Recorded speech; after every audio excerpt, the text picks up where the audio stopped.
Hi, today is Saturday, March 22nd. This is Marissa, and it's time for another Flosstube video.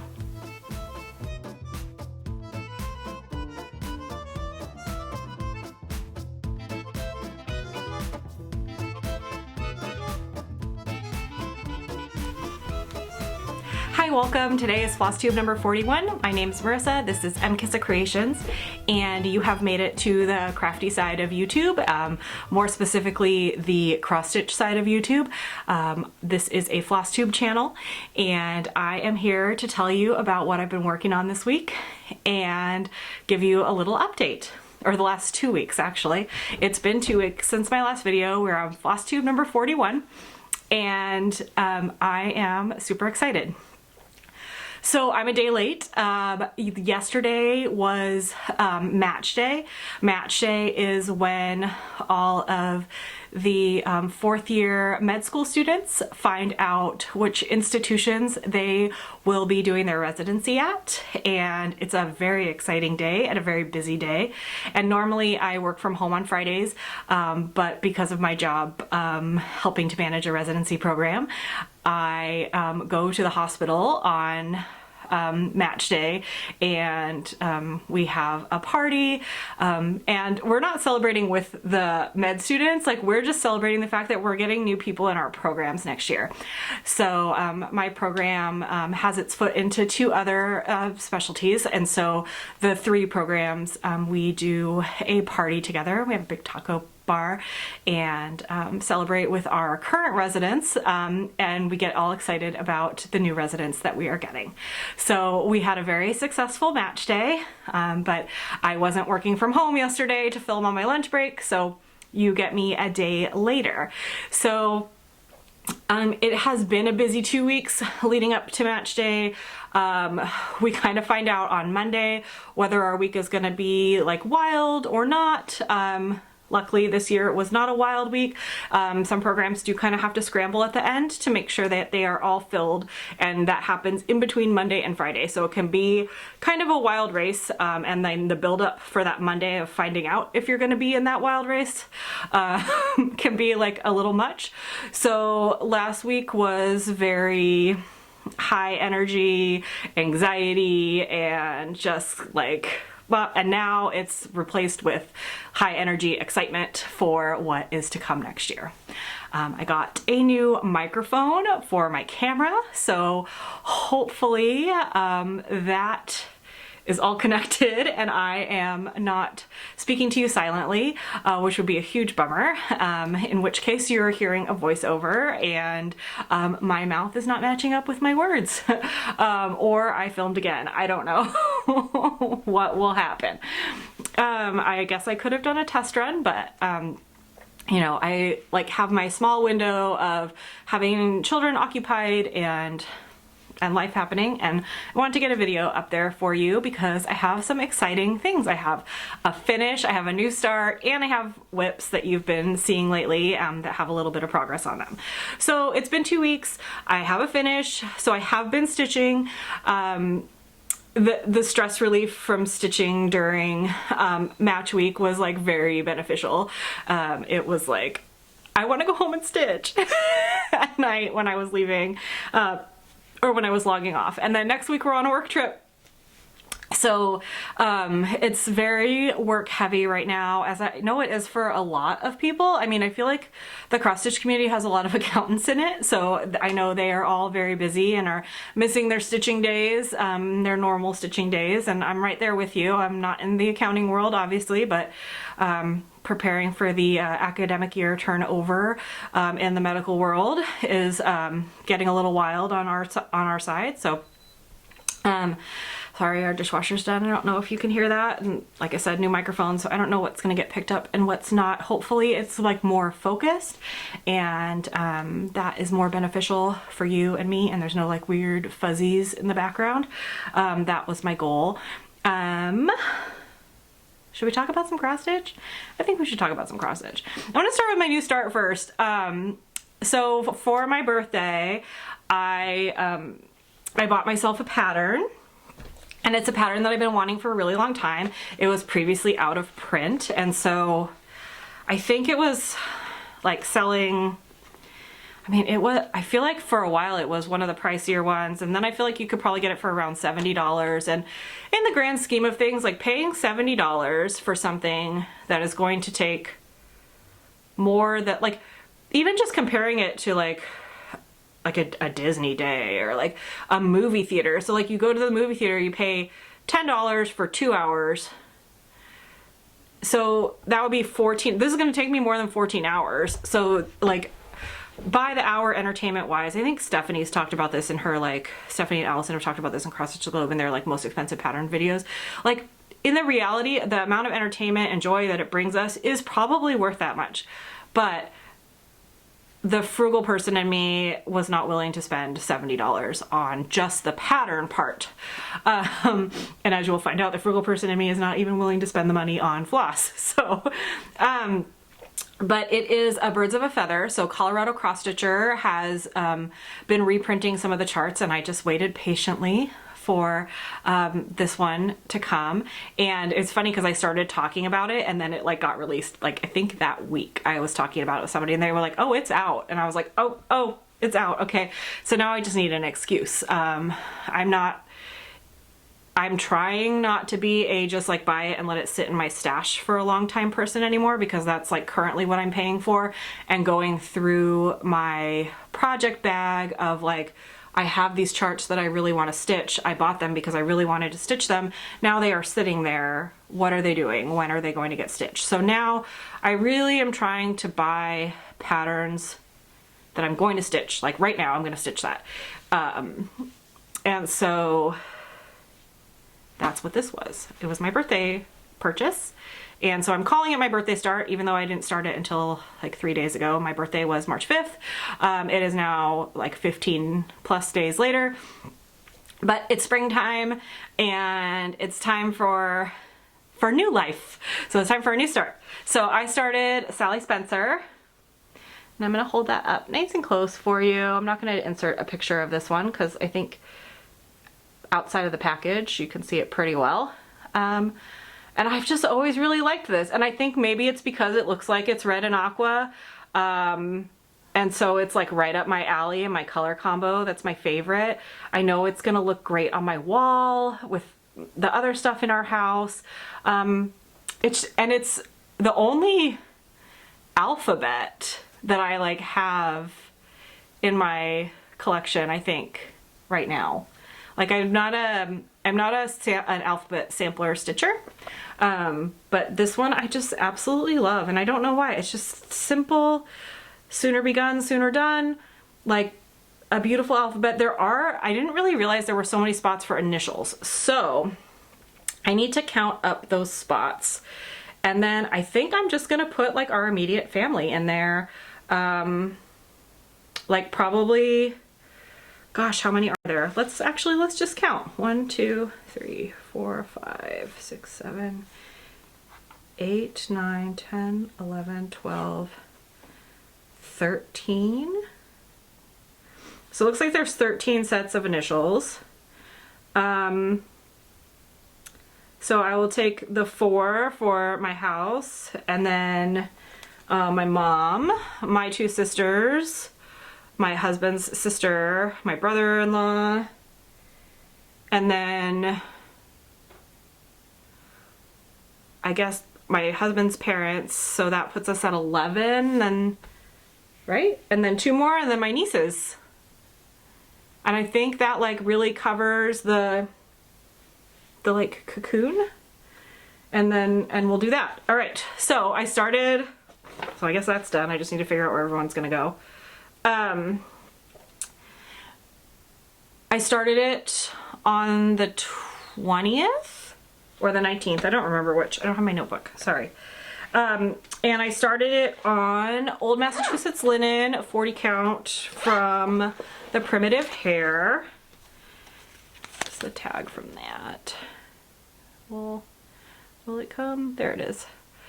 I got this at the Crafty Grimalkin when I went last year after market, and I'm at this, so like sidebar, I know we're talking about this project and I know you probably really want to see it and you want to see my floss and you want to see my fabric and you want to see this fabric.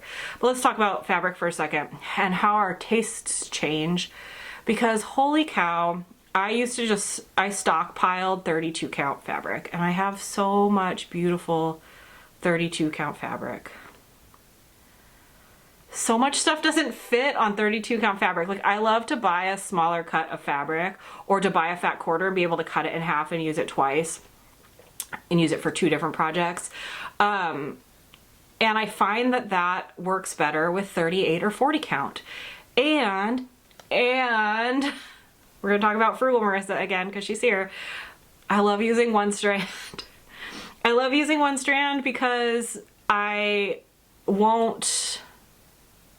can like get away with like one skein of fancy floss and like still having some left over.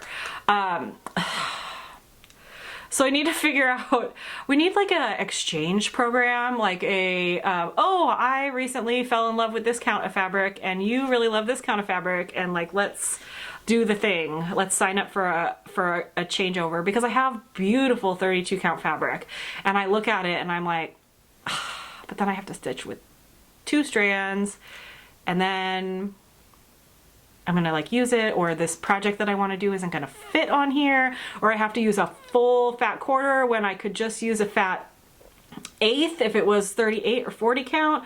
And so to me that seems almost wasteful, and it's not wasteful for people that love to stitch on that fabric. That's your fabric, that's the fabric you love to stitch on, like by all means stitch on it. If 32 count or 20, even 28 count, if that's your happy place, then that's your happy place. Like, that is where you stitch, that is what you like. And if you have to buy a bigger piece of fabric, like that's okay, and that's like what your vision is. And maybe you only stitch smalls because you stitch on that higher count fabric, and so you like smaller projects, and so you just stitch smaller designed projects. If you've been around for any amount of time, you know that I like to stitch really big projects. So having it take up less space is a big factor for me, and my eyes are okay. I do wear glasses, but like I don't have to put readers on top or use a magnifier yet, but I still have that option moving forward. So I guess if anybody wants to trade any 32 count fabric for some 38 or 36, excuse me, or 40 count fabric, hit me up, because I am in for the fabric exchange program of my tastes have changed, or I've really figured out who I am as a stitcher finally, and this is where I'm landing currently. There is nothing that says that that might not change in a little while. Anyways, I've been playing with this tag. It's living in the thing. Okay, so anyways, I finished the project that was in here, so now Sally Spencer is in here. And I did have, what did I have? I had ribbon red, which is the called for red, but I actually decided to use the Silks For You silk. Well, I will put the number down on the bottom. I really should memorize it, and I should put it on this, because I made like a little floss drop for it. I should just write it on there, and that way I have it for you. But I pulled a variety of colors for this project, so I will kind of show you my little color palette that I have going, and then tell you what everything is. And then I will show you my start. Let's see. Do we have a... Alright. So here, wah, nope, that was not graceful. Not graceful, not put together. Welcome, welcome, welcome. All right. I got my sparkles like dealt with the other day though, so at least the top of my head wasn't, when I bent down, was not a sparkle show for you. Nothing wrong with sparkles. I actually really like my sparkles, but I dye them purple now, which makes them super fun sparkles. And yeah. Okie dokie. All right. I think we've got a grip on things now. Maybe, sort of, kind of. All right. Here is my color palette for Sally Spencer. It calls for a fabric dyer, or a floss dyer that I don't use often, and really only use it if it's stuff that I already have in my stash. I will not go out of my way to buy more. So I pulled, it does use Crescent Colors, what's that called now? Crescent Colors is Classic Colorworks. It uses Classic Colorworks, but I actually am not using Classic Colorworks. But I did have the Classic Colorworks Ribbon Red. Like I said, I decided to use the Silks For You silk that I had. So this is the Silks For You silk that I stitched the token with. And it really falls into that ribbon red category, and I still have plenty of it around. And so it will, this project is using silk, it's using cotton. It's okay to use like multiple kinds of floss. And then I'm using for the pink is a Color and Cotton Barn Red. And then my like really light like sea foamy green is Seaweed from Almond M&Ms. And my black is Wrought Iron from the Gentle Art. My darker greenish blue is Wintertide from Color and Cotton. And then my white is I call it Garden Pink. I dyed it naturally with red cabbage, and it's like a very soft, like a very, very soft pale pink. So that's all of the colors together. And then I'll show you where I got to. Not worked on it a ton, but here is my start. So this is the Old Massachusetts linen. And it's kind of a weird, I don't know, it's a weird lighting day. But that's where I got. I'm enjoying it. I think the colors look great. I think they look similar to the picture colors. I didn't pull the DMC equivalents of the flosses that I like didn't have on hand. Actually, and so I don't necessarily know. I really just kind of went from the picture and what I had. So I was a member of Color and Cotton's Floss Club. I did primitives only for a while, and then I switched to I think all colors, and then I was like, I've got a pretty big floss stash, I need to take a pause. So I paused. And I don't know if that, like, she canceled one of the clubs, either the floss or the fabric. I don't remember which one got canceled. But again, like, I'm okay where I'm at. But this is so this is 40 count. I have it's the whole piece of fabric. I haven't cut it yet. But like, I'm going to be able to fit more than one project on this piece. I'm probably going to be able to do 3 because this is a square.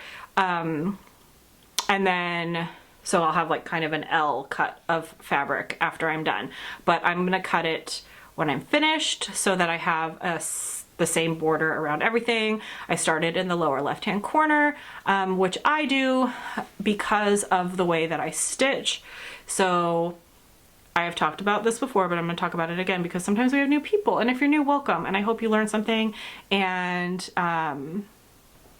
that you have something that you like to do. Okay, so now it says that my microphone is off. This is very nerve-wracking. All right, we think everything's okay. Maybe it is, maybe it isn't. Okay. New equipment that I didn't test properly. So fun. Okay, so the way that I stitch, and I think I'm gonna do like a tutorial video on this, just to have it on my channel for like newer stitchers. But so I stitch top right to bottom left, and then top left to bottom right. And so if I stitch down and I have to go like straight down, then I would be like unstitching my last stitch with my new stitch. So that's why I stitch up. It doesn't make sense, but it does, I promise. Anyways, so bottom left start, Sally Spencer, Birds of a Feather. Colorado Cross Stitcher is printing these and has the permission to do so. So check her out if you are looking for a Birds of a Feather formerly out of print, because a lot of them are back in print, and it's super awesome. I feel for the people that perhaps didn't know or maybe purchased it fairly recently, but yeah, I'm super pumped about this situation. Okay, and then we've had a couple days of precipitation. It has not been snowing anymore, although we're supposed to get a dusting to Monday, but I won't be here, so that may or may not happen. Oh, yeah. Let's go through the stitching first. You guys don't need, I get so rambly about other stuff that you can, stitching first. Okay, so we've had some days of precipitation, so I've been taking out my precipitation day project, which is Shores of Hawkhorn Hollow by Carriage House Samplings. So I'll put a picture of what that looks like here, because I feel like the chart is one of those ones that like it's not super easy to see. Okay, I don't think I've really done all that much since the last time I saw you, and it's gonna be kind of hard to see. It's sort of ghosty at the moment, especially in this light. You can't see him at all. So there's a seahorse outline here. I can see him, and he's getting filled in, so he will be a little bit more. There you go. Oh, there he is. See, you can see him. He's just fine.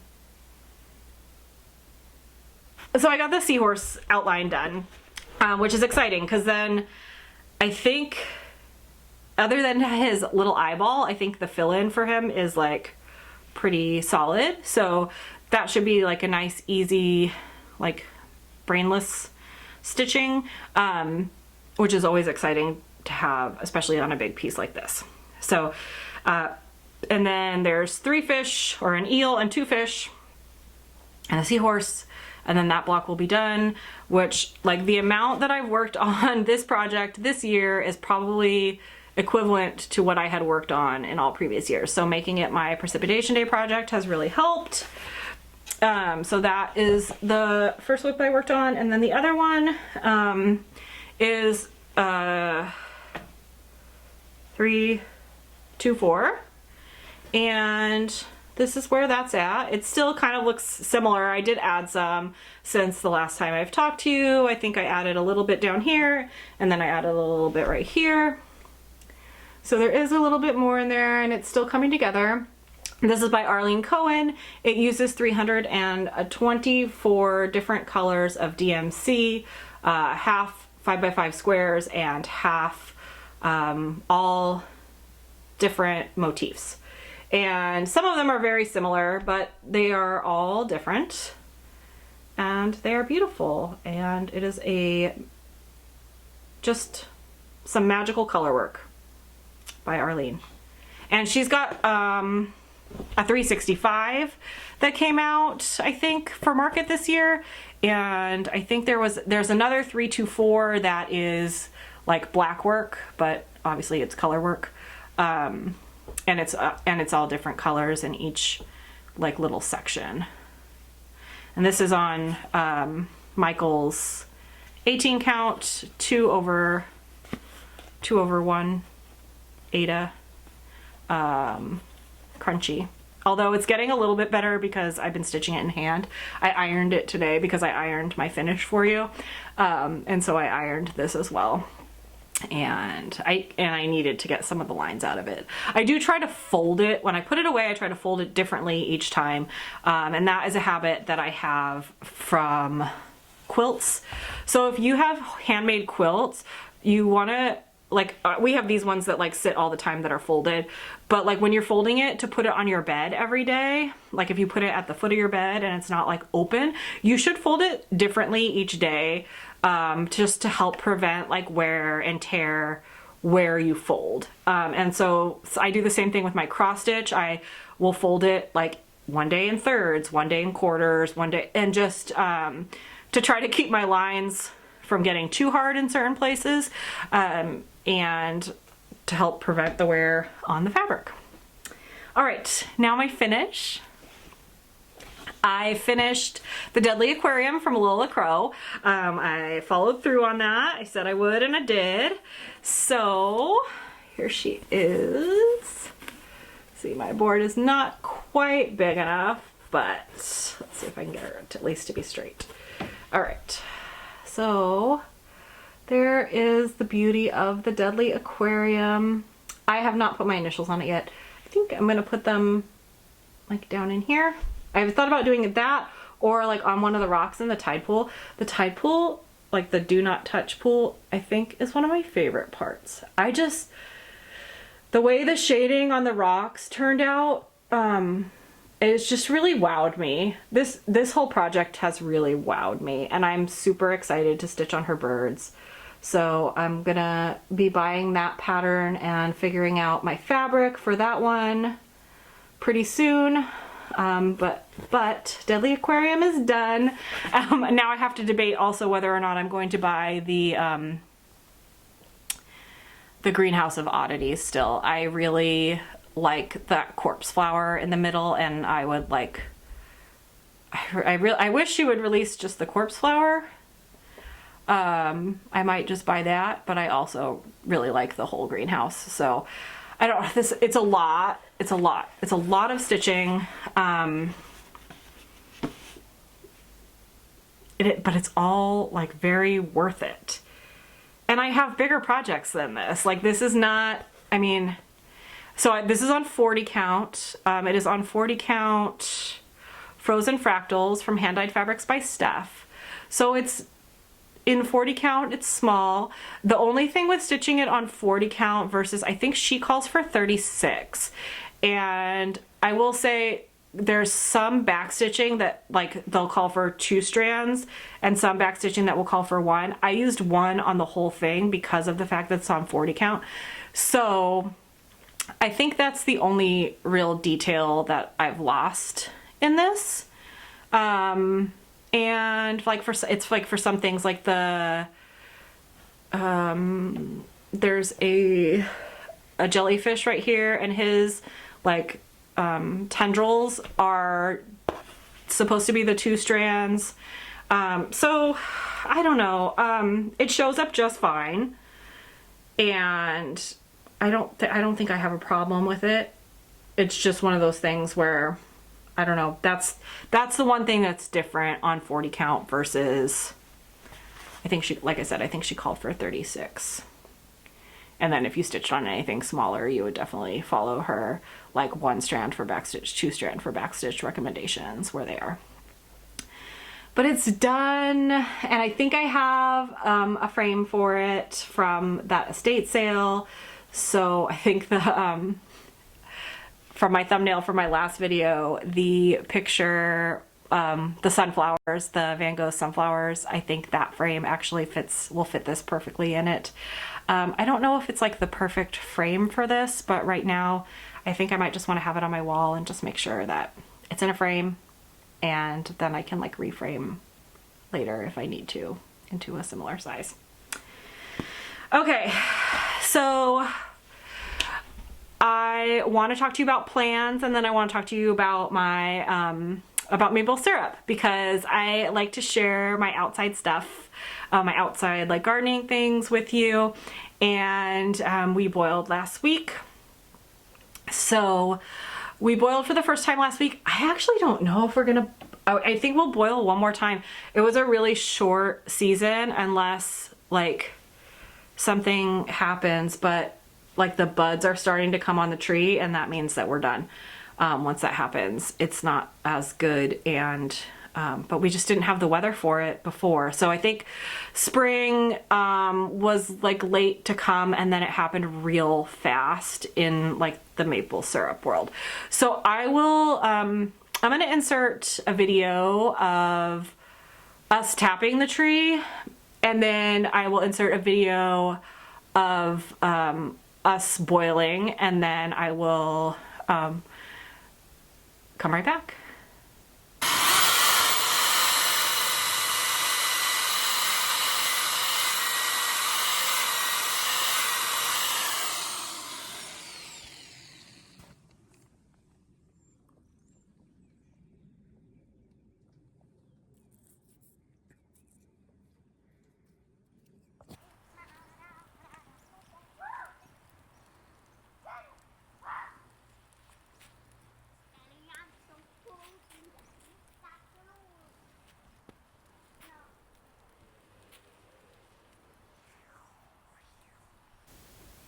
Okay, so I'm back, and here's a picture of our syrup after we boiled it down.